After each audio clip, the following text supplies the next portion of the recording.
looker and or the looking? Which begets the other one? Does the looker beget the looking, or does the looking beget the looker? Does the seeing beget the seer, or does the seer beget the seeing? Is the seeing a verb of the seer's doing, or is the seer a mental reaction to the seeing?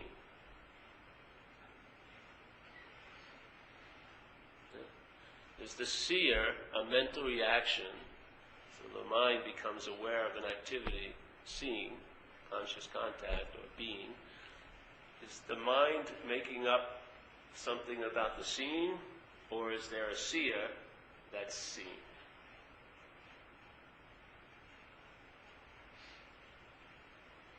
The way we travel here, most of us, we assume it's the seer that's seeing. Yeah? Hello. So this, in that, maybe I'll start again. Come on, I'm going to start this little mind twister. All right, so what I just said here was, which begets the other? Does looking beget the looker, or does the looker beget the looking? Yeah? So the looking, or let's say the seeing, does the seeing beget the seer, or the seer beget the seeing? I may not be using the right word, beget, but the way it's interpreted, mostly the way we travel, is the seer is seeing. Yeah? When there's something recognized, a movement here, or if you want to call it a verb, when mind recognizes a movement, that movement immediately incites the program to supply a mover. Yeah? So when seeing is sensed, the mental reaction immediately produces the sense of a seer. So the mental reaction, how it claims seeing, is it presents a seer as the one that's doing it. Yeah? And I'm not just talking seeing out of the eye, I'm talking like awareness. Yes? Awareness has 5 different sense doors: seeing, hearing, feeling, tasting, touching, but awareness is seeing. Yeah? So the way it's either seeing producing the seer, or is the seer doing the seeing? I would say, to me, the seeing is just seeing. The mental reaction to it is there must be a seer. Yeah? So when there's hearing, it can't just be left alone as hearing. The mind's reaction to hearing, yes, which is brought to it by conscious contact, that's what's hearing, consciousness. Yeah? The mind's reaction to it is there must be a hearer. Yeah? So it makes up an I out of the verb of seeing, yeah, and hearing and feeling and tasting and touching. It says there must be an I that's seeing, hearing, feeling, tasting, and touching. Yeah? As soon as it claims that activity, yeah, as it makes itself a noun, and now it's neutered any realization of what God is, let's say, if you want to use the word God here, because God is demonstrating in the seeing, hearing, feeling, tasting, touching, the consciousness and contact. It neuters that information by claiming it. Yeah? It slips itself as the seer and the hearer and the feeler and the taster and the toucher. And now, instead of your interest and attention being on the seeing, hearing, feeling, tasting, touching, it's now wedded or bonded to the idea of a seer and a seeing. Yeah? And that's what it's really concerned with. So all day there's seeing, but it's very rarely that you sense the seeing. But what you have is an interpretation of the seeing as there's a seer, which is primo important, and there's a seer, which changes. The seeing, I mean. Yeah? So I see you now, but I'll see someone later. But what seemingly seeing you is the same all day. Me. Yeah? That, to me, is the original act of playing God by the mental process. Yeah? And in recovery, it says the how and why of the whole program, which is really an incredible statement. How and why means basically a very comprehensive take of the whole program is to quit playing God, because it doesn't work. Now, I don't know, you may have lots of ideas what playing God is like. I'm just presenting you ideas that have come in me about what playing God is. And to me, that's the original, biggest move of playing God, is by claiming the presence and the activity of what you call God. I'm just using that word. You can say consciousness or spirit, but by claiming the activity of spirit as a verb you're doing is a pretty big maneuver. It really is. It's sort of like taking a giant pile of chips and flipping them around and assuming I'm the one with the biggest pile. You know what I mean? No, it's like no one sees it. And then from that point on, it's claiming everything else. Yeah? Because there's tons of seeing and hearing, feeling, tasting, and touching all day. I mean, I don't even know how they could register it because they'd have to get a broad sample. But I would say there's tons of sense contact all day. Tons of things that you're feeling and seeing and hearing and tasting and touching. And thoughts are objects to the mind, like a bird is an object to an eye. Yeah? So you see thoughts like you would see a bird if it flew by here. If you're awake or conscious, and a lot of thoughts are seen. A lot of them are unconscious thoughts, but some of them are conscious. And if they're conscious, you see them. There's a seeing of them, yeah? So there is, I would say, there's an incredible amount of contact all day happening. I would say in the millions, probably. And so to have, it doesn't do it every time there's a seeing, hearing, feeling, tasting, touching. It doesn't say, I'm the seer, I'm the hearer, but now it's assumed, yeah? It's turned into like a belief. So when there's the activity of conscious contact, underneath it, it's held as I'm the doer of it. Yeah? And it's a lot of spiritual circles. That's the basis of the bondage to self, is the sense of being a personal doer of actions. But to really see how far back it goes, the action of conscious contact has been taken to be a verb you're doing. It's mind-boggling. I mean, really, the level of playing God is unbelievable. And to try to get out of that activity down the line is just another form of playing God. Yeah. If I try to stop playing God down here, that's playing God, isn't it? I would believe that it would be nice to notice where the hijacking occurred at the point of conscious contact. And it doesn't happen before the point of conscious contact, because nothing happens before that point. It happens after the point. It's a mental process that takes time. Conscious contact is occurring, and then the mind's reaction to it takes some time to claim it and to tell a story that I'm the one who's seeing, I'm the one who's hearing, I'm the one who's feeling. Yeah, that takes time. So it definitely doesn't happen at the exact same time or prior to it. It happens afterwards. Yeah. So there's the conscious contact, seeing, and then the mental reaction to it is I'm seeing that. Yeah. And then it gives name and form to everything it sees. Yeah. I have a name called Andre and a form, a body. So I think that's Andre. Right? I think that's Ryan, that body. So the mind starts. So if there's just a seeing of that, just a possibility that something hijacked life and now made it, quote unquote, your life, which isn't your life at all. Yeah. But something has made life into your life and made your life way more important than life. Yeah?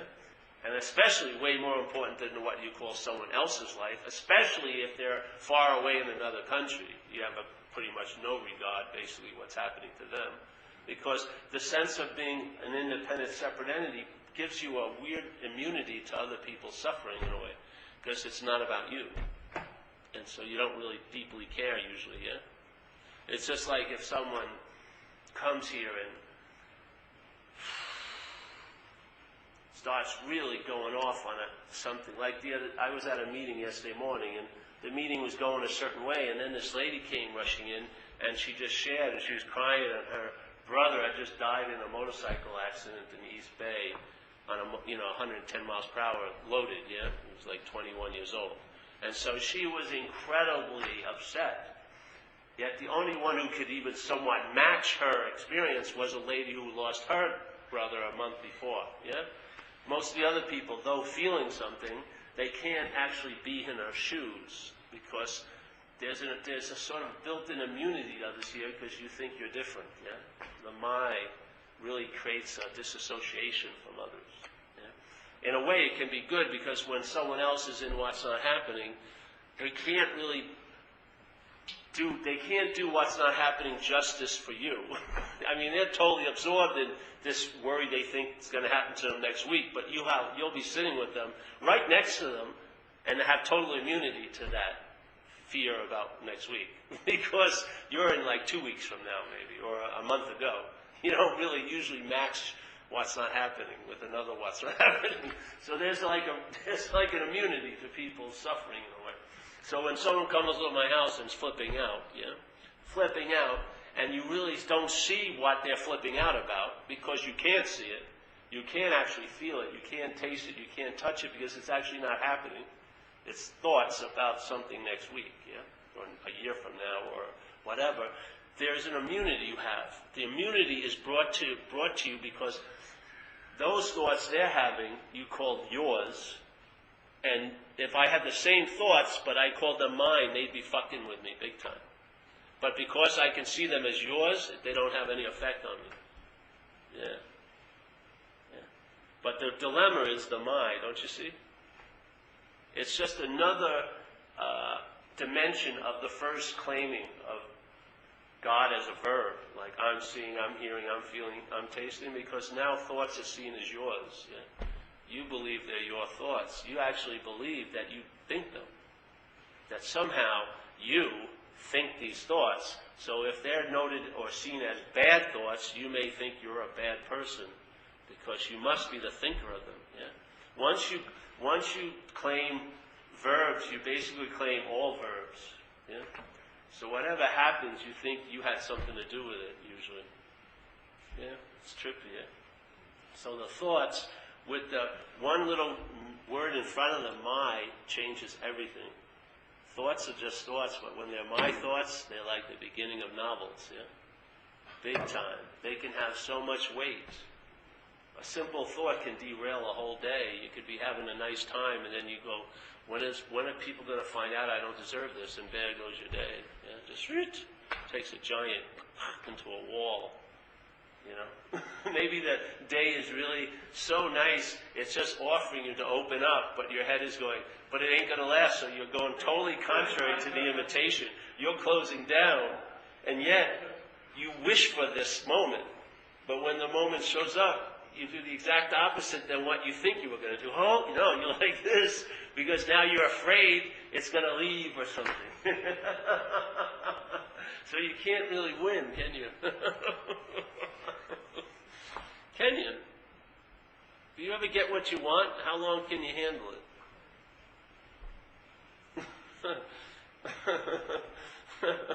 It's easy to want something, but when it shows up, it's another ballgame. Then you have to sort of respond. Most people can't respond. They react. They react from their minds, from their conditioning. If they believe that they're no good, it doesn't matter how much goodness comes to them. They can override it by that belief that they're no good. They can believe that they're not loved, and so many people have shown love to them, but they've not even recognized it, because they have a very strong idea that they're not lovable. This is about what recovery says. You've got to let go of all your old ideas, and the result will be nil. What's the biggest old idea of all? That you're a you. You're a body. Yeah? That you're the doer of all verbs. I mean, it's really a big stretch to think you're the thinker. It's a really hard one to really, claim. Don't you believe? I mean, we'd go over it at this meeting where you take a shit in the toilet and you look down and there's you're identified as the body, and it's hovering over the toilet, and you see the shit, and you felt some muscle contraction.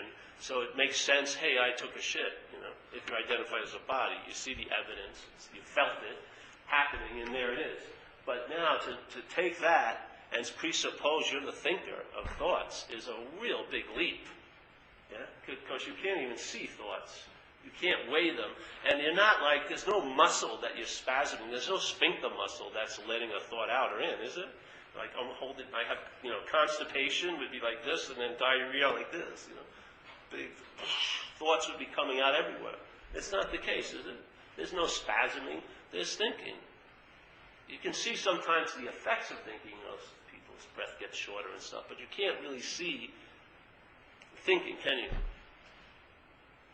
You can't weigh thoughts, can you? You can't even see them. Yeah? Can I, open up your head and, there's a thought of Kansas City up there. No, you don't see it. Yet we believe we're the thinker. Isn't that amazing? Don't you think that's a pretty big leap? To go so far where you don't even seem to be able to manage your life very well, but you think you're the thinker of thoughts that are so subtle that you can't see them, you can't weigh them, and yet you believe you're the thinker of everyone that you've ever seen. Jeez, it's really incredible. So this whole message for me, if you're new here, in recovery, they say the root of the problem is obsession with self. Yeah, that's the root of the problem. So usually your mind, how does your mind show obsession? Thinking. Yeah. So you're thinking about you a lot, all day. So here's the planet Paul, and here's all the thoughts, all about you. Yes. But I don't believe that's the case. I believe this is what the mind does when it's identified as a self. It has to think about it. If not, the identification would be broken very easily. Yeah? It has to produce an ongoing trance or hypnotism so that the host that has forgotten its nature keeps being identified with the nature of the parasite. Yeah? The parasite is presenting you as a loser or whatever it may be. And it has you, the tentacles, like this. And for it to have you, there's got to be a constant glue to keep it in place. And that, I would say, is the daily narrative that your head runs, yeah? Because it runs a story that you're a doer, isn't it? I mean, obviously. Our language is a subjective language used by objects, if you look at it. Every time we say something, it sounds like I did it, I said something, yeah? There's not just saying of something, there's I said something, yeah? You can't get out of this sort of subject-object trap with our language. You can't talk yourself out of not being a noun in this, being a noun in this language. Yeah? Because every time you say, I'm getting out of being a noun, that would imply a noun getting out of being a noun, getting out of being a noun. You know what I mean? Self can't get out of self. So if you had immunity to the thought system, what would happen? Find out, really. That's my suggestion, but I can tell you sort of what happened with me is that system, that, let's say, helmet, that parasitical umbrella that's over you would lift, yeah? And you would have freedom from the bondage of self. And the best teacher of all is freedom from the bondage of self, because it informs you what self looks like, the activity of selfing, because there's no noun. It's just like light playing that projects a holograph of a person. It's like a helicopter propeller that's moving so fast, it looks like it's still, yeah? But it's a verb, yeah? But it creates an optical illusion. Well, the selfing is like that. It goes like this, and it produces an optical illusion in your head, and you take yourself to be a body. You take yourself to be this, yeah? You see yourself as this. And more importantly than see yourself as this, you think about yourself as this. The thinking in the system only presents you as a body. When the system is thinking about you, the you it presents is a body. When you think about you in the past, how does your mind picture you in the past? As a body, yeah? When you picture yourself, when you're worrying about what's going to happen to you in the future, what is that you presented as? A body. The system of thought, which is self-centeredness, it's a very small system. Thought is so defined by the programming of its own system. Yeah? It can't get out of it. You can't think yourself out of self. Just like if someone's having a problem and they go home and they go in their room to think about it, they spawn 10 more problems. Yeah? The thinking is the problem. The thinking is the bigger problem that's being applied to situations and objects and activities, and it makes problems with those things. So here's the system of thought that we're relying on, the station we listen to all day, K-Paul, and when it plays golden oldies, it pictures me as a body, and when it has apocalyptic little stories, it pictures me as a body. How can you rely on a system like that? It says it in our book. Why are you in so much fear? Why are we in so much fear? Isn't it because self-reliance has failed us? What is self-reliance? taking you to be a body in this life, and then listening to a thought system that presents you as a body. I would say that's reliance on self, yeah? When I would say relying on something greater than self would not be the idea that I'm a body, yeah? Here. At least the possibility that there's more going on than just a body, yeah? To rely on self. And when you start relying on yourself as something other than a body, you have immunity to the thought system that projects you as a body constantly. Yeah? You don't buy that projection, and in that cause of not buying the projection, your interest and attention plugs into another modality. You want to call it God or a higher power or whatever, but now you get a different station, just not K-Paul all day. You get a sort of side-by-side station. Yeah? It may not be as loud and as persistent as K-Paul, but it starts resonating with you because it has a sense of authenticity or soundness. Yeah? It's not all advertising. It just says, hey, if you do this, this will happen. And it starts working out that way. It's not false advertising like the mind presents. If you do this and this and this and this and this and this and this and this, and then this and this and this and this, then you'll be happy later. Never a delivery now. Never a delivery of happiness, joy, is freedom now. Any system, watch the mental system if you can during your day. Any system that has excuses, rationalization, and blame is a failed system. It's covering its tracks. It can't produce the goods, so it rationalizes the non-production of the goods. It makes excuses why there's no happiness, joy, freedom, and it definitely blames other people or even you for the reason that's why you're not having happiness, joy, and freedom. You don't see it as a failed system? Something that works doesn't have excuses. It delivers the goods. It doesn't have rationalizations. It delivers the goods. And it definitely doesn't have to blame because it delivers the goods. Yeah? A failed system needs an incredible public relations, marketing, advertising, just like Budweiser. How do they sell so much beer? It sucks. Huh? It was like water. No matter how cold you had it, it got warm in like 5 minutes. It's shitty.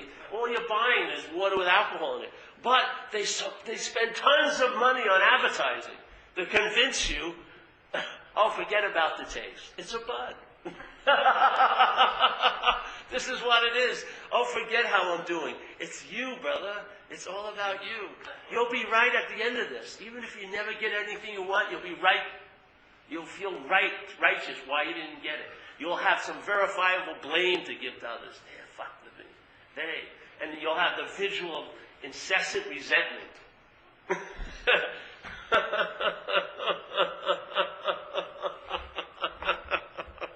There's that story in the book, Freedom from Bondage. You ever hear that story? It's a woman. I don't know. I think they still have it in the new thing. There's a woman story she talks about, she gets sober, and her life was about, she had this nagging resentment towards her mother. But the story she had running in her head is that she would have given it up like anything if she just could. She just never found how to give it up, but she was totally willing to give it up. Then she gets sober, and she realizes, hey, if I don't get rid of my resentments, I'm going to drink again. Yeah? So she goes sober, and most of the resentments were easy to give up. But this one, the one that she had the story about, that she would have given up like that, she realized, hey, it's my excuse for all my failures. My relationship to my mother is why none of my marriages work, why I didn't finish college. There's no way in hell I'm giving this resentment up. I'd have to face up to something I'm not willing to face up, and this is my perfect rationalization not to have to face up with it. So she finally got the real evidence. There's no way the mind was giving up the resentment. It'd been nurturing that resentment like the golden calf. Yeah? It was harvesting that crop year after year after year. But she said, okay, so what did she do? They gave you the advice. She read some magazine, and some priest in there said, listen, if you want to get rid of resentment, that's really a difficult one to let go of. Pray for them to have everything you want and more for a couple of weeks, even if you don't mean it, and you'll see what happens. And I had to use it, I swear. My first year of sobriety, I had my fairy princess. And about a year and a half in my sobriety, I lost my fairy princess. No, we went out for a year, but it was very little contact. We were both shut down totally. But she was my fairy princess. And then she met this other guy. And she was going to marry this other guy. And so I went to this AA party, a daytime party in Sausalito. And I was there. And then they walked in. And I swear to God, it was like two spotlights were shining on their blissful faces. And the party parted like the Red Sea. And I felt like petals were being thrown in front of them. And my head was like, oh! Like, he has what I want, And I sat there for a little while. I couldn't take it anymore. I had a split, It was just too unbearable. So I remember reading that part of the book, and I started to use it. Every time Wendy's name came up in my head and her husband Tom, I would say, hey, I wish them everything I want and more.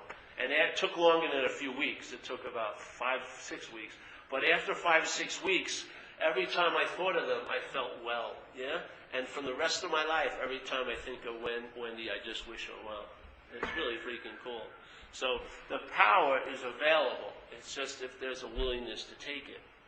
Now, for me now, I don't want to learn how to deal with resentments. I don't want to have any resentments anymore. Just like it's great to become a master of fear inventories, but what would happen if you had no anxiety? There would be no need of the inventory. I'd rather have that. It's a much nicer state for me. I don't want to have to do inventories anymore. I don't want to have to make amends anymore. I just don't. So it's sort of like, the lawnmower is valuable if I have a lawn, but as soon as I don't have a lawn, I don't need the lawnmower. It just makes sense. I'd rather just not have need for inventories. Every once in a while when something comes up, then I know how to use it, but not to conjure up fears just so I can write something. No, to me that's insane. This is about freedom. It's not about managing. At a period it may be managing, yes? Because if your houses are on fire, it's good to have pails of water. But then hopefully you entertain the fireless state in AA. And it's a possibility when the higher power is not of your own understanding, it's of its own understanding. There's shifts that occur. And when those shifts occur, the solution dramatically shifts into something that you don't practice, but you are. So we'll come to a point where the problem will not exist for you, like it says, page 84. But how that happens is when it doesn't exist as you. When you see that it is truly identification as self. It's not that, that's a verb of mine, selfing, that produces that feeling, that you're a self, That is the bondage. So to have freedom from it, you got to have freedom as it, Really. For it to be long-lasting, it's not an experience you're going to have, but it is actually the shift of what you take yourself to be. Then it becomes long-lasting. That to me is really traveling later. And if anyone's been coming here for years, like Robin and stuff and everyone, they can vouch for it. It works. You entertain it, and then the mind comes out of this yogic posture of self-centeredness, And its story, when it takes this posture, it's been in it a long time. It's a story, really. But it has a feeling it's been historically like this. And then when it entertains this information, the information entices it. Yes?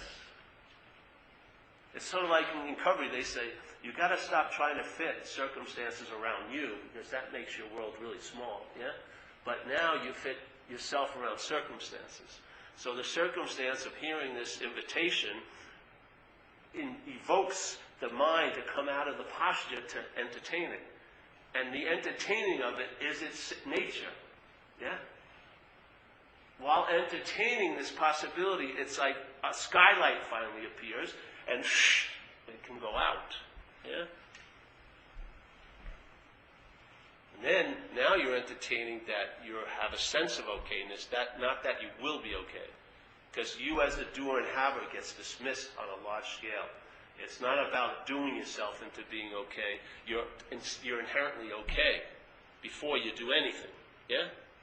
What you do and don't do has a value in just keeping the outside circumstances clean enough so that this thing can have uninterrupted ability to be entertained. And we already have the way, by functioning a certain way in life called the 12 steps, that are like two guardrails, G-O-D rails, that keep us, yes, on a safe way, and it allows that big freaking dog of alcoholism to go to sleep. And when it goes to sleep, you have the run of your life.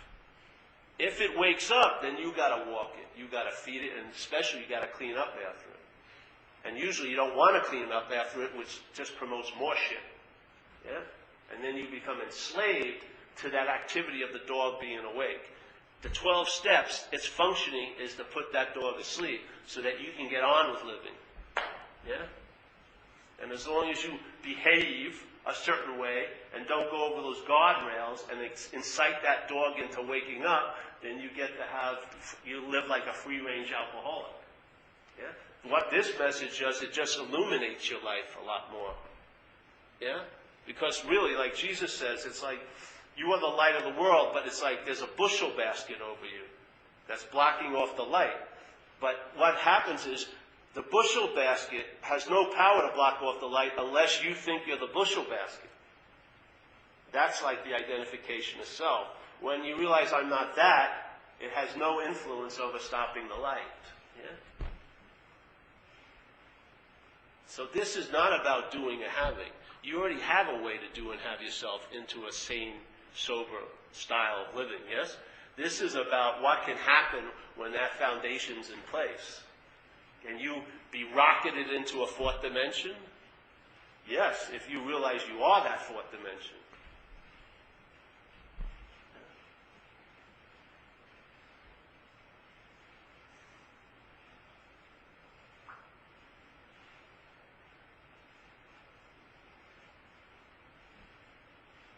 So I find very valuable to diagnose what you call a disease. If it's misdiagnosed, it's going to severely affect the results you can enjoy. Literally. If you think it's obsession with self, and you're identified as a self, then when you try to get out of the obsession, you're going to be getting out of it as a self, and that's just the bondage. Yeah? Yeah? The one who gave up the obsession is just as much bonded to the one who had the obsession. Yes? Yeah. This is a solution to that dilemma of claiming activities, because it's prior to all the activities. It's very difficult to put yourself as a noun if you're just aware during the day that seeing comes before your opinion about what you saw arises. Feeling comes before, oh, I didn't want to have that feeling. You know what I mean? Obviously, the feeling was noted first, yes?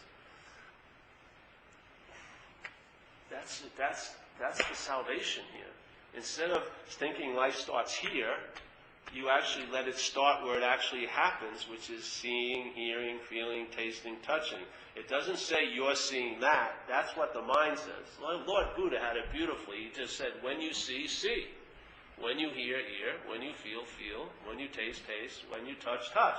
Instead of when you see, I'm the seer of that. When you hear, I'm the hearer of that. Because as soon as there's a claiming of the hearing or the seeing or the feeling, then thousands of thoughts get generated about it. Yeah? Did I want to see it? Didn't I want to see it? I don't like the smell of it, or this and that. Yes? Thousands of thoughts are generated just by the claiming of that activity of conscious contact. Just like that. Thousands of thoughts. If at that point of contact it's noted cleanly from the point of view of seeing, it doesn't generate thousands of thoughts around it. Yeah? The thoughts are generated by the initial claiming of it, yeah? As yours. That's why one thought claimed as your thought begets thousands of other thoughts. Yeah? So if you call one thought yours, it calls up its whole family. And its family has a long historical line and a lot of past conditioning. It's not, you don't have to say, that's not my thought at the 500th thought. Just realize you're not the thinker. Yeah? You're not the thinker of the thoughts. Entertain the idea of that. Just let it sink in. All right.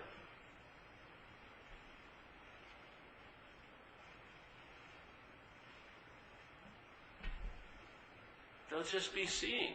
Seeing of thoughts. What's the big deal? As soon as you claim them to be yours, you're just a giant memory bank of a lot of ideas and beliefs and conditionings. I noticed it when I was young. I had never been introduced to anything spiritual in this lifetime. And I met an Indian guru when I was 17 or 18. And it would have been like seemingly the first time I ever met anyone, other than organized religions. And yet, when I met him and that lifestyle, I had thousands and thousands and thousands of thoughts about it. This is what a guru should be like and what he shouldn't be like, what a devotee should be. I mean, where did all that conditioning come from? Where? I hadn't produced it in a life. I hadn't been with gurus since I was 1 year old. This is the first one I ever met. Yet I had tons of ideas and opinions about the whole thing without actually having no personal knowledge of it. But tons of ideas and concepts, which painted the whole experience, totally. What could have brought me joy brought me excruciating suffering in my mind, because I was introduced to him and he was presented as the Lord of the universe, which is a pretty big name, yeah? Doesn't it conjure up a meaning? To me it did. It's like the Lord of the universe. And then, so there I was. So there's the Lord of the universe, and here I am. And I don't like the Lord of the universe. What does that make me? Well, if you would have had a 5-year tape of my mental narration, you would see what it made me. 5 years of excruciating suffering. Here's the Lord of the universe, but I don't like the Lord of the universe. That's sort of like a Christian not liking Jesus when he came over here. If Jesus finally appeared and you've been praying for Jesus your whole life, not having sex for 30 years, supposedly for Jesus, then you meet him, hey, I don't even like Jesus. Fucking crazy. It would be it would be very painful, I'd imagine, for you. Your mind would have tons of investment in it. That's what happened. I couldn't believe it. I had tons of ideas and I never even met any of these people. So you have this idea of you represents just tons of old ideas and conditioning. So when when the idea of the mind as you claiming something, it injects tons of meaning into that thing, that thought, that meeting, that place, that person, that feeling.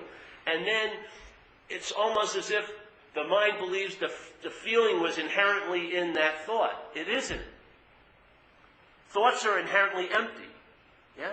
Everything here is inherently empty. It has no nature of its own. It has no inherent quality. We inject it with meaning. And so after a couple of years of living, you can pretty much see the store that's producing all the meanings in your life, yeah? Self-centeredness. It's producing all the meanings in your life, and it gets to be same old after a while, right?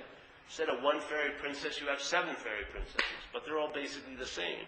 Everything gets to be the same because it is basically the same, because it's the same meanings being injected, yeah? The self-centered system is a very tiny system. Very tiny. Yeah? So you get this feeling like you go to Bangkok, it's like Burlingame, California in 4 days. It's just because you're there. Everywhere you go, it gets very similar to everywhere else you've been. If you love Thailand, you move there, it'll be like Burlingame. If you stay there for about a year, you'll be finding all the faults of the Thai people. When you first get, they're so different, and then you realize, no, they're not different. They have the same fucking mind we have. A little bit of cultural difference, but basically the self-thing's similar, very similar. We just have different cultural visions, yeah? So you go, I like that one. That's like I like that. Well, move there. See what happens. I know a lot of people who have. The blush comes off to whatever very quickly.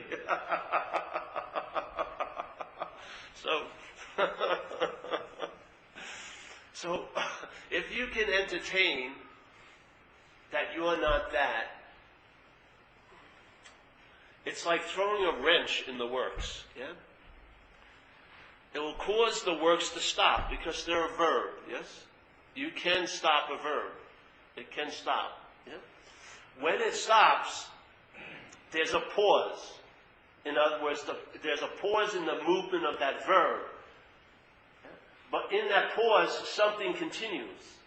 So the verb stopped. The selfing stopped. In other words, the projection of being a self is stopped. But something continues until the selfing begins. Yeah? That's what we are. Is what continues when the selfing stops. Or when the selfing is absent, there's still a presence. Yes? That, I would say, is what we are. Our attention and interest has been wedded to the verb of the mind called selfing, but in those moments where there's a break, the interest and attention has nothing to wed to, and what happens is there's an interest and attention on the pause.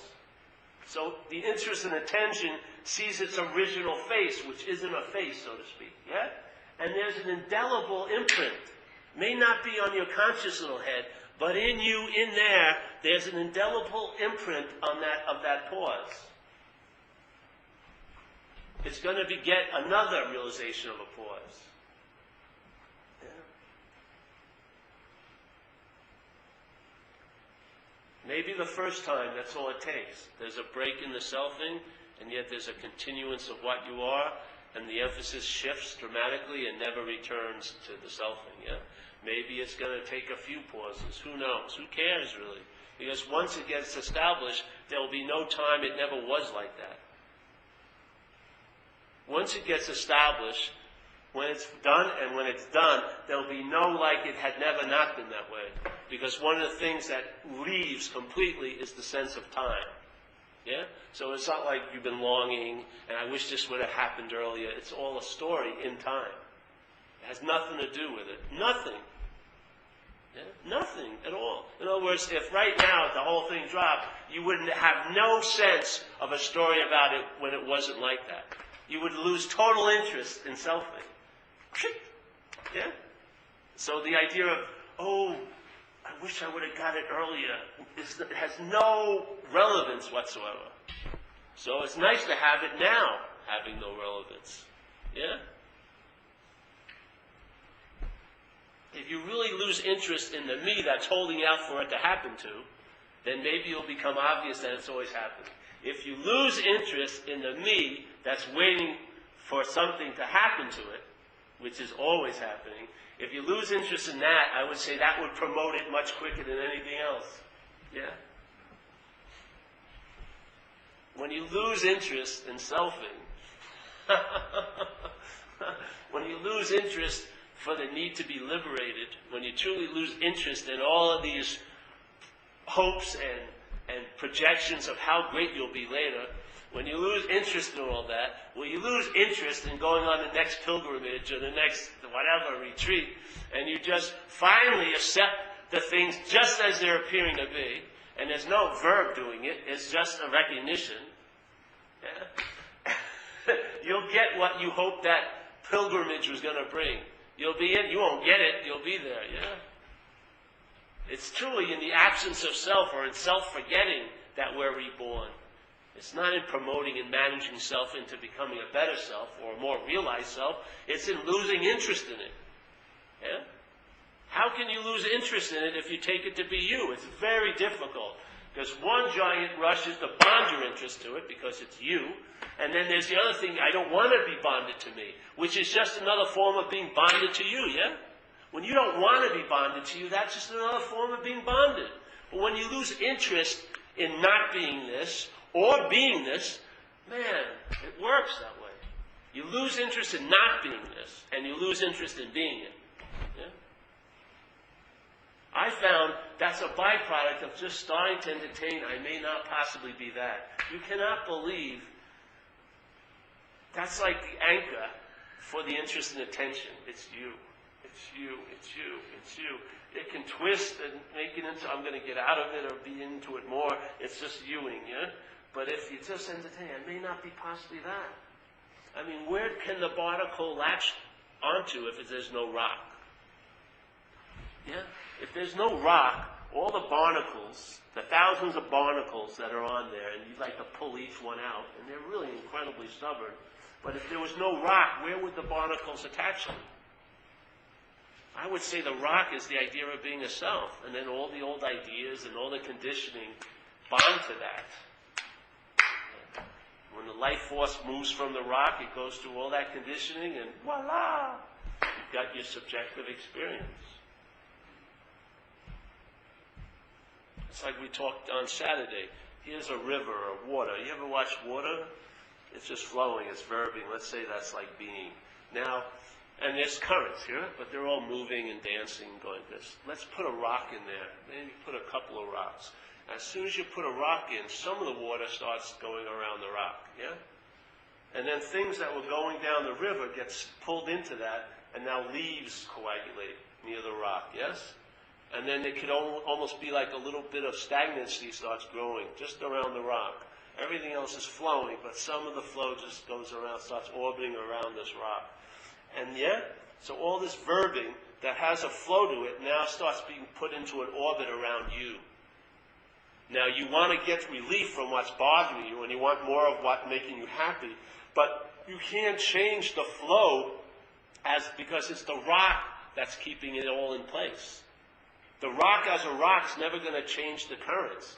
But if the rock wasn't so, what would happen? The currents would take a whole nother look. Those leaves that were causing such a blindness or a stagnancy would move, yeah?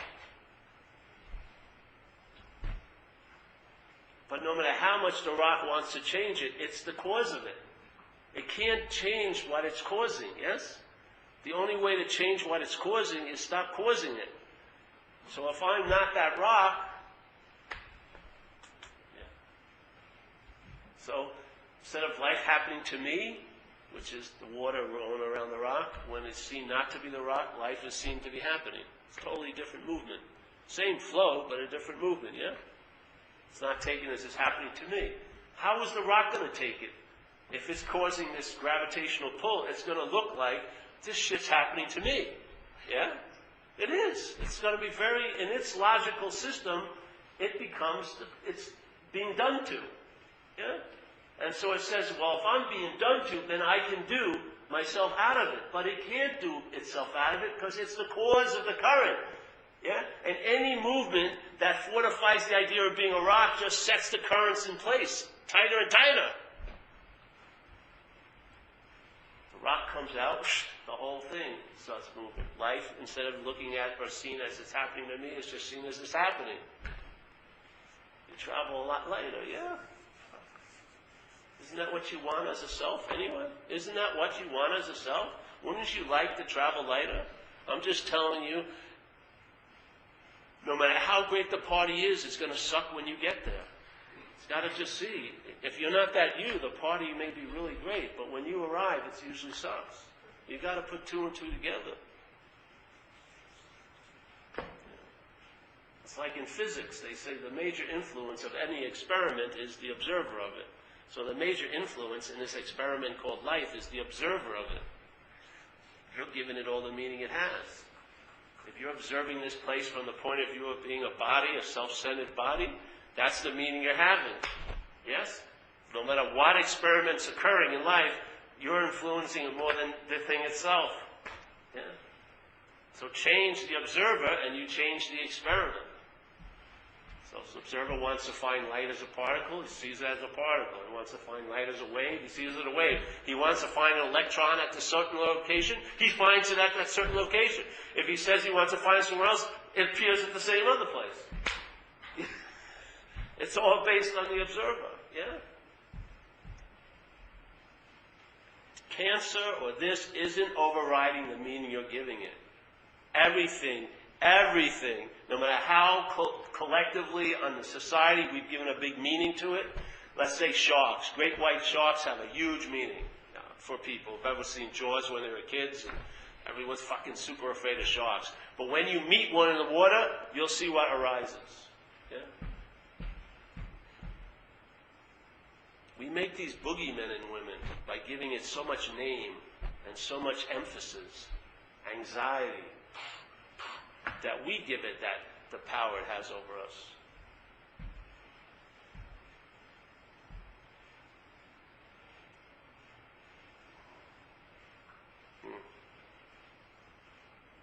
So, yeah. Nice to see you, bro. Came up from the wilderness. How go thee down there? Any questions? Robert? No? All's well? Andre? Yes. Yes. I had a question though. I've heard somewhere, I think Eckhart Tolle talked about it. He said that we resent in other people things that we refuse to see in ourselves. It's like a strength. It wouldn't resonate if we don't see it in ourselves. If it wasn't in ourselves. Yeah. So how does that? Say like if I'm in a relationship with somebody and This is hypothetical, right? no, that's not. I know.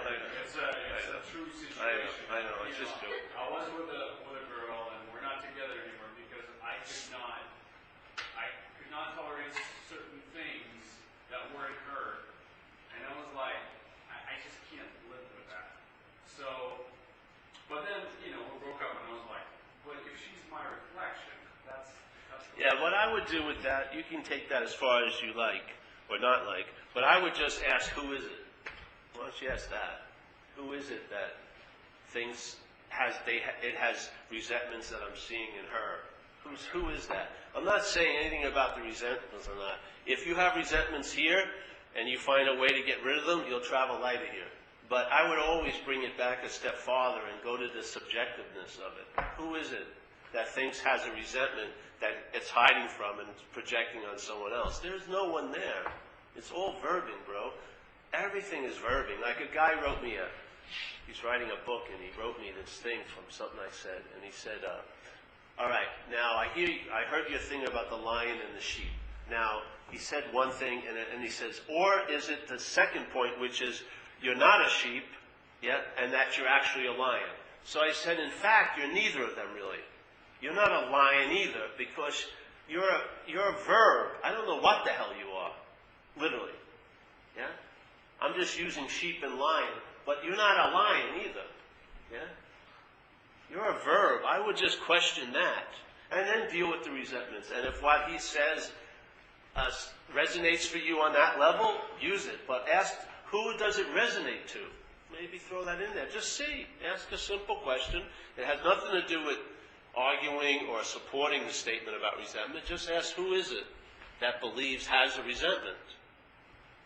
Yeah, you may be really surprised, because if you're not the one who has the resentment, then as the observer of resentments, yes, as the observer of resentments, when you observe a resentment as the one who has it, man, there's a lot of meaning being distributed to that resentment.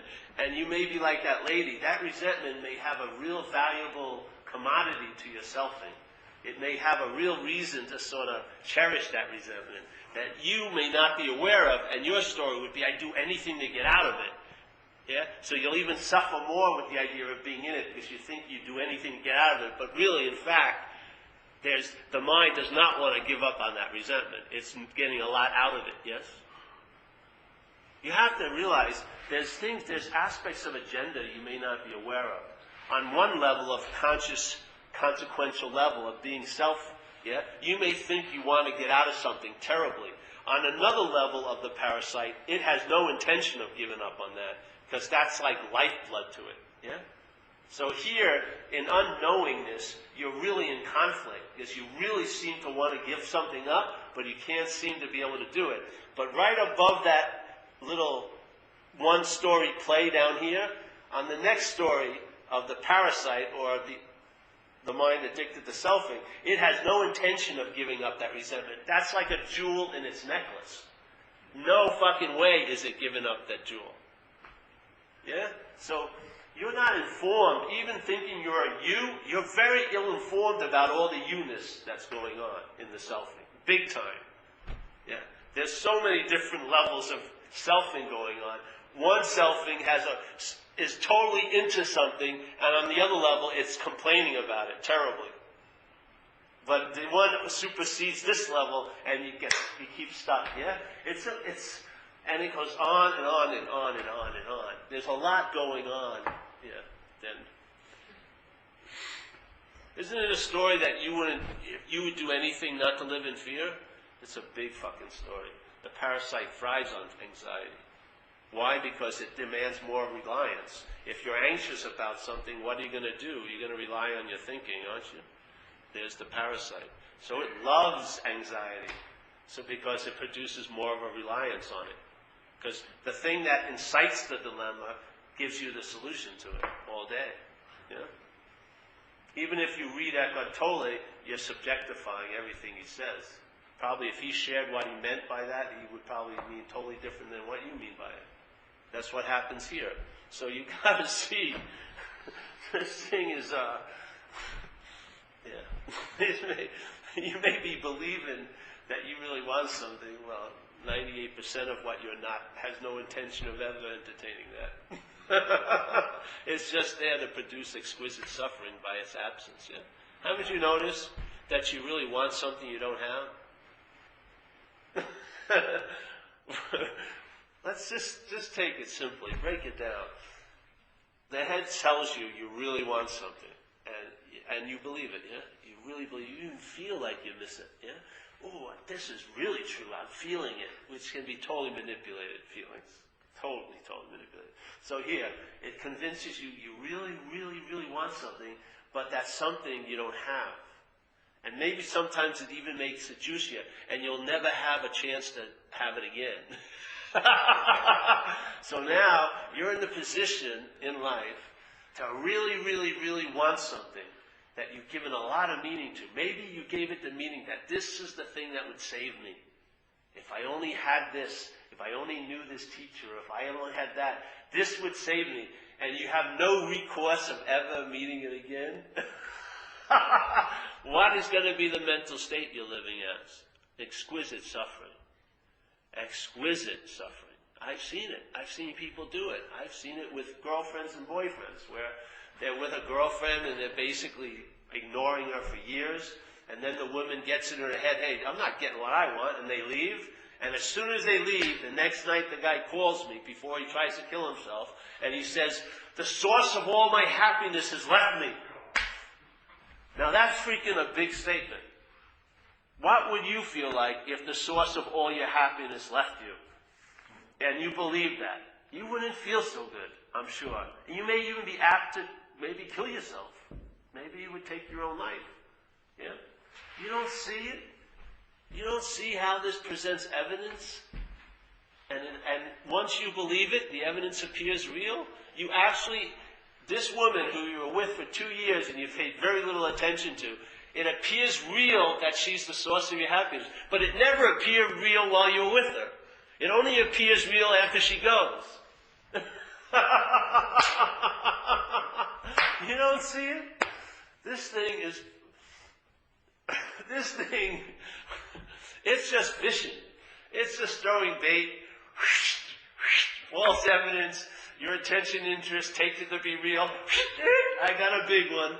And then it doesn't even eat you to finish the job. It takes the hook and maybe sometimes crudely takes it out of it and throws you back in, and you fall for the same thing over and over and over again. You're scarred up. You got all this trauma. You've got beliefs that are so concrete now. You're never going to receive any love. You're never going to trust another fairy princess. You're always going to believe they're going to leave you. You can't take a shit, or you can't get off the pot. You're screwed totally as a selfie. Totally. If you ever met that thing that you want so bad, you wouldn't be able to enjoy it because you have ideas already that stops you from it. Yes? So now you have another exquisite suffering. Your source of happiness is now back in your life and you can't embrace it. Which is even worse if there wasn't in your life. Yeah? Because at least if it isn't in your life, you can hope that someday it can come back. But now it's back and you can't embrace it.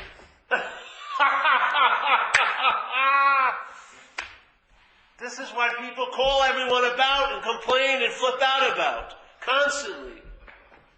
Selfing. There's an identification with it. Yeah? Once you bite the bait, you're a fish, and you feel like you're a historical fish. Yes, this feels like me. Oh, I've been disappointed just like this. No, you haven't. It's mind. mind, mind, mind. It's riffing on an idea of being a long-lasting, independent, separate entity. What do you think John Coltrane could do with an idea called separation? He would riff on it, and it would be unbelievable. First of all, it would be a lot of blues, because separation produces a lot of exquisite suffering. Yeah? What do you think your mind's doing? It's so far beyond John Coltrane. It's unbelievable. All right, let's see. I really want love, but I don't have it in myself, so it has to come from an outside source. Yet I don't believe I'll ever be able to deserve it. Man, I'm in a sort of pickle. Just riff and riff and riff. You don't see the mind? It's like an incredible musician.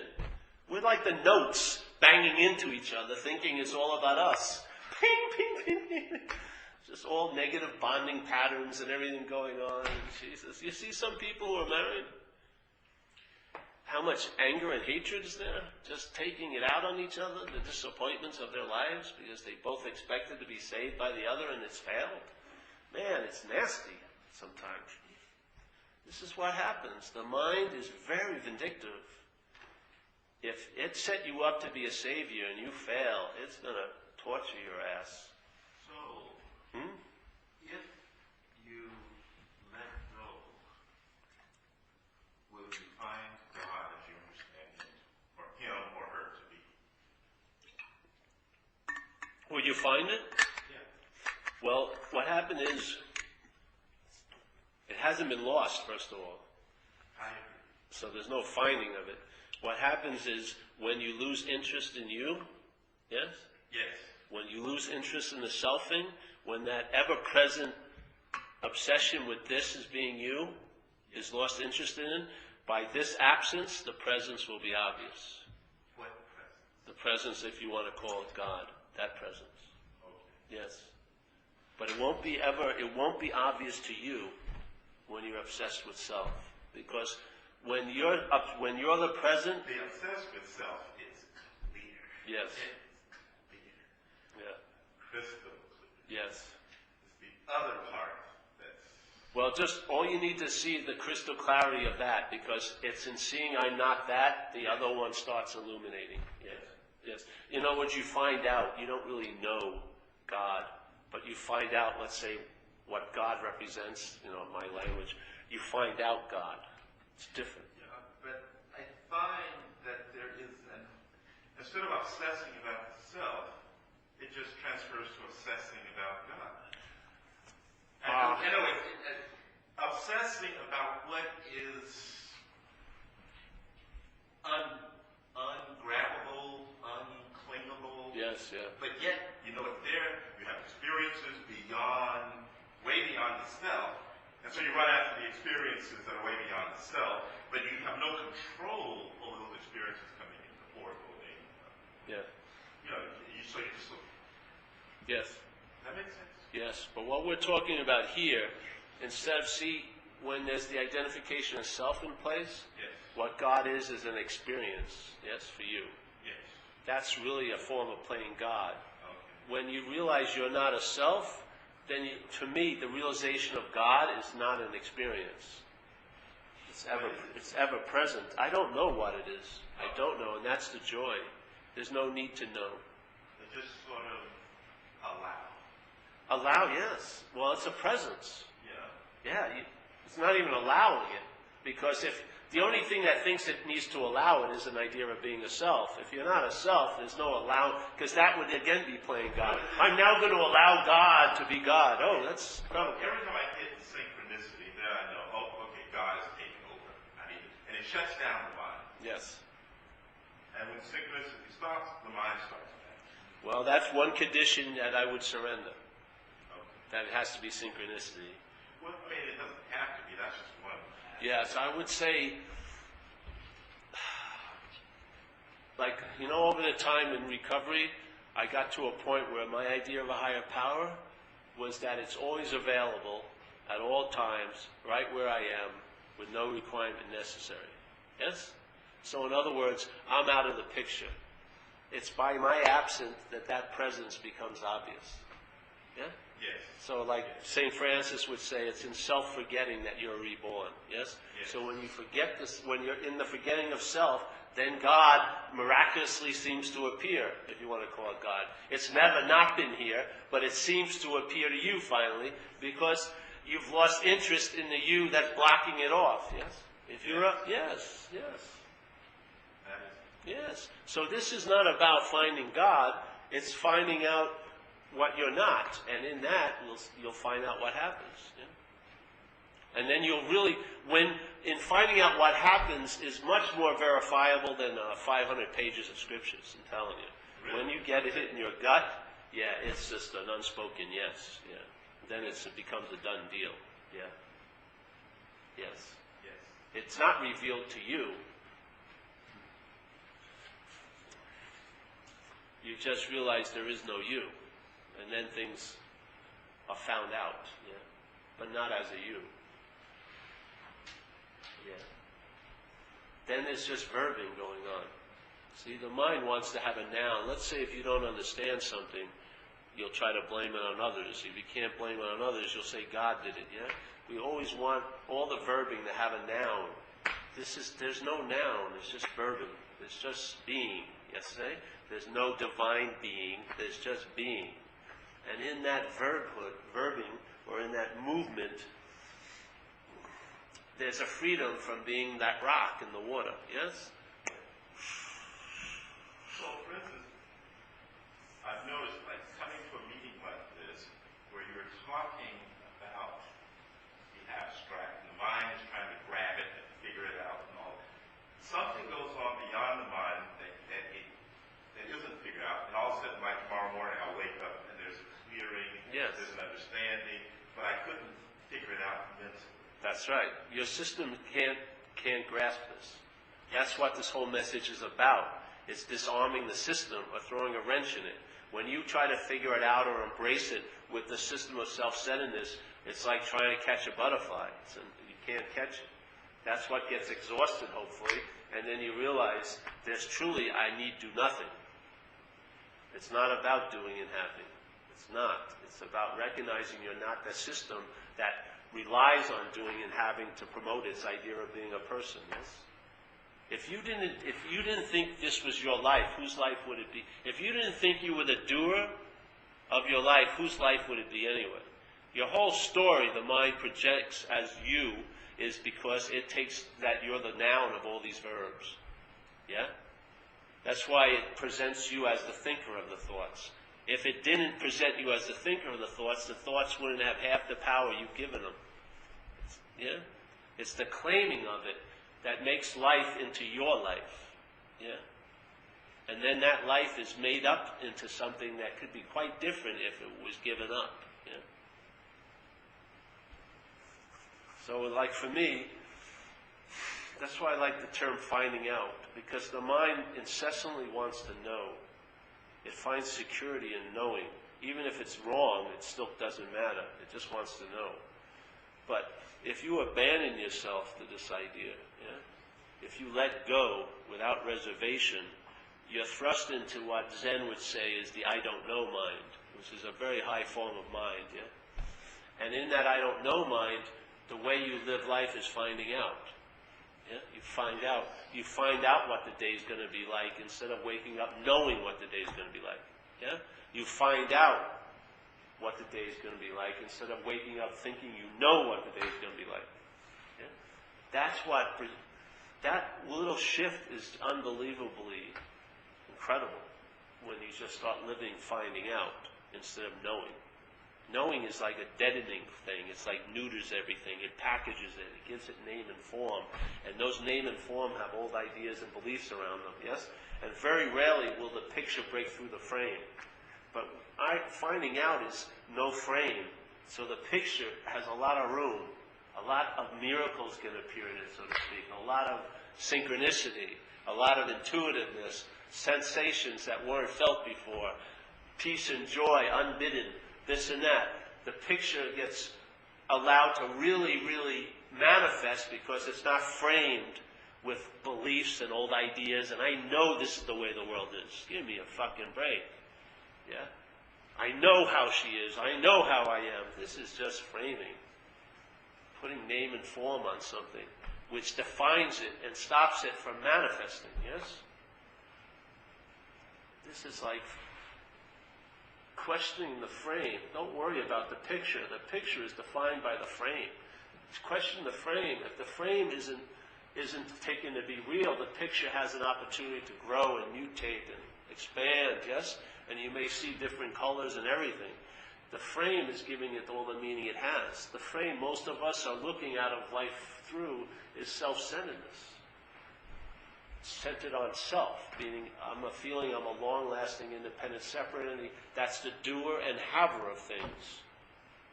I'm a noun that verbs are happening to, or I'm doing the verbs, when all there is verbs. Buddha said supposedly a beautiful statement again. He says events happen. This is an event, yeah. Deeds are being done. There seems to be talking going on. So there seems to be the deed of talking being done and the deed of listening being done, yes? Events happen, deeds are being done, yet there's no individual doer thereof. See, events are seen and deeds are seen, but the mental interpretation of it is there's a doer. Yes? There's the doer of the event, and there's the one the event's happening to. It cannot allow a verb to be a verb. It has to make a noun. It has to stick a noun in there. Yes? And then that noun being given name, Paul, form, yes, body, begets everything else given name and form. If you know Hinduism, that's one of the first states of mind, is name and form. That's what it does. The conditional mind gives name and form to things. What's the original name and form? This form and my name, Paul. There's the tattoo.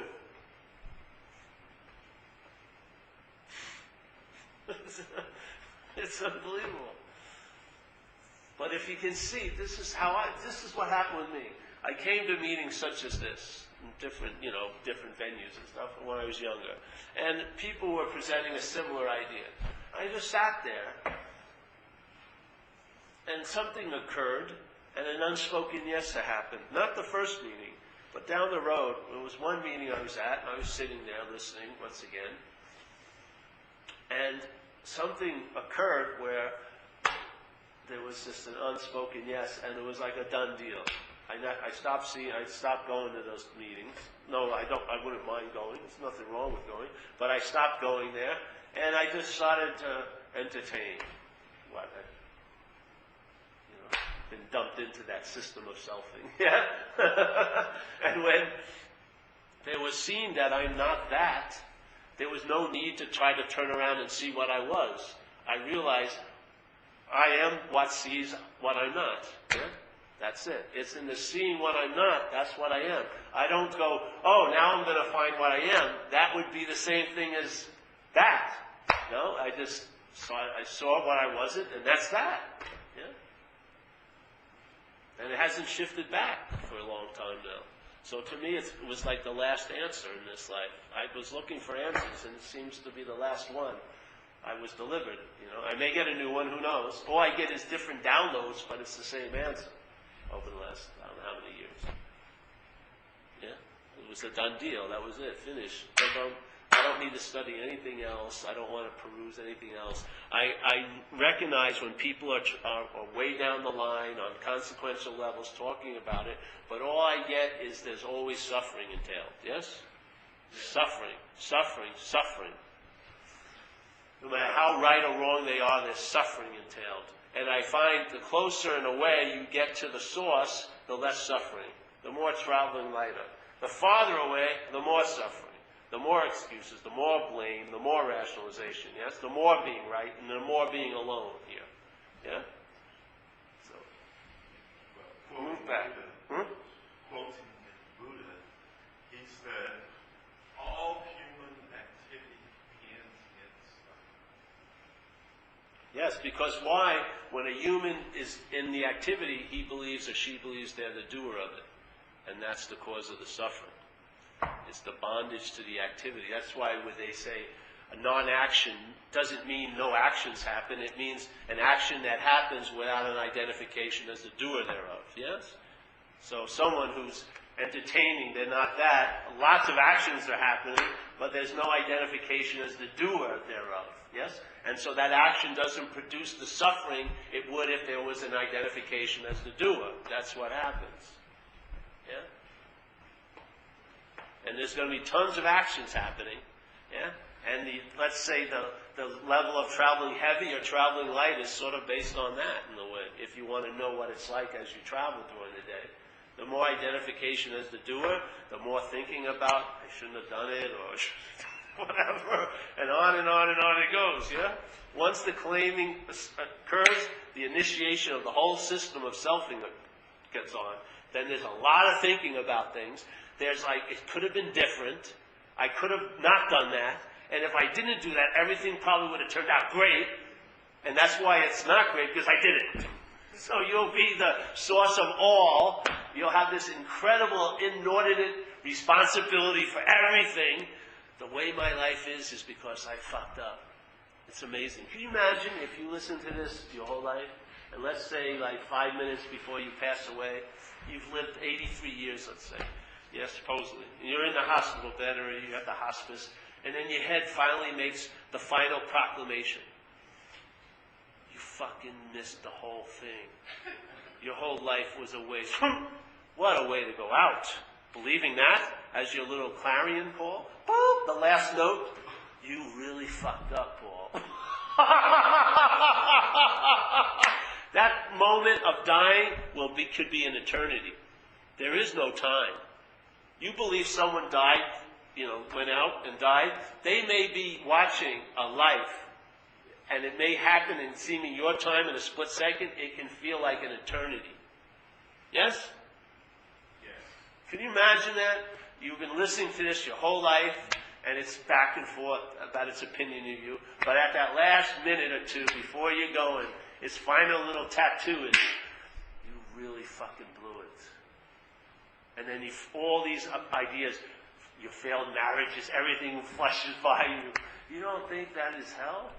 I mean, hell far beyond anything you've ever sensed now.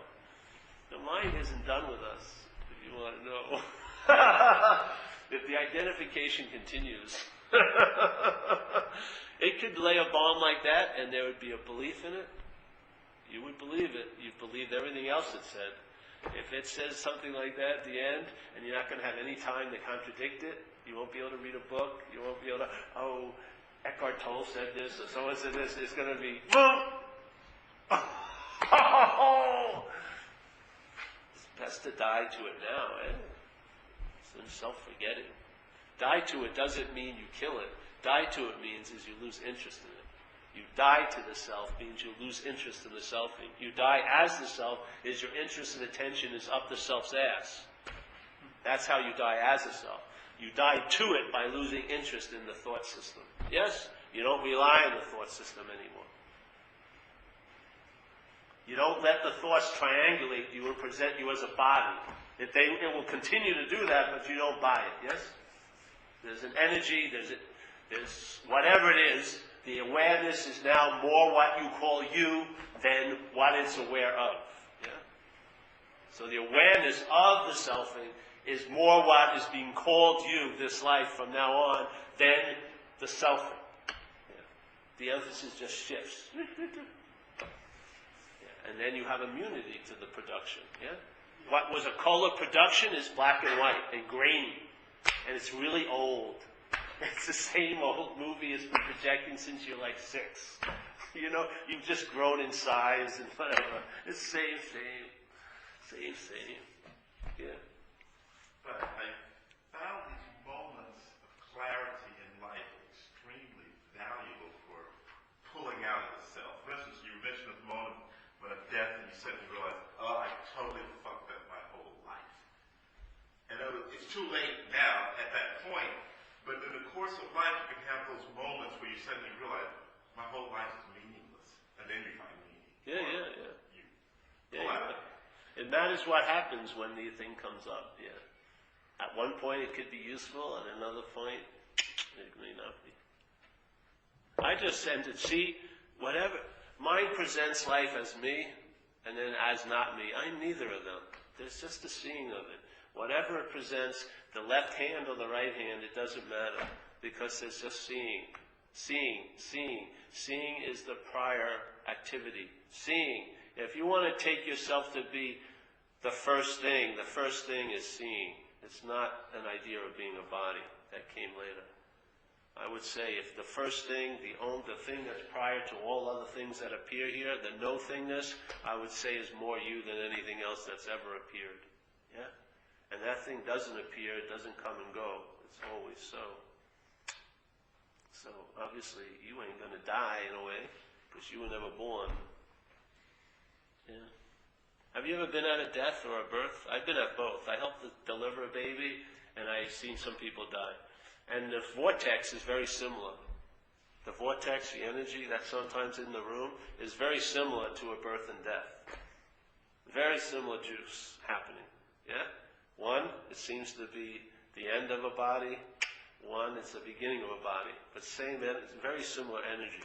One has a lot of sadness involved in it because, you've always wanted another chance. You wanted more time. And it's curtains been dropped. The other one is like a real joyous, yeah? Because what possibilities could be in store? Yeah? But the same energy. You know a vortex? It's an energy. You feel it in certain rooms. Yeah, it's the same energy. At least the 2 times I've had the experience of it, it was very similar. So, where do you go and where do you come from? I don't think you go anywhere.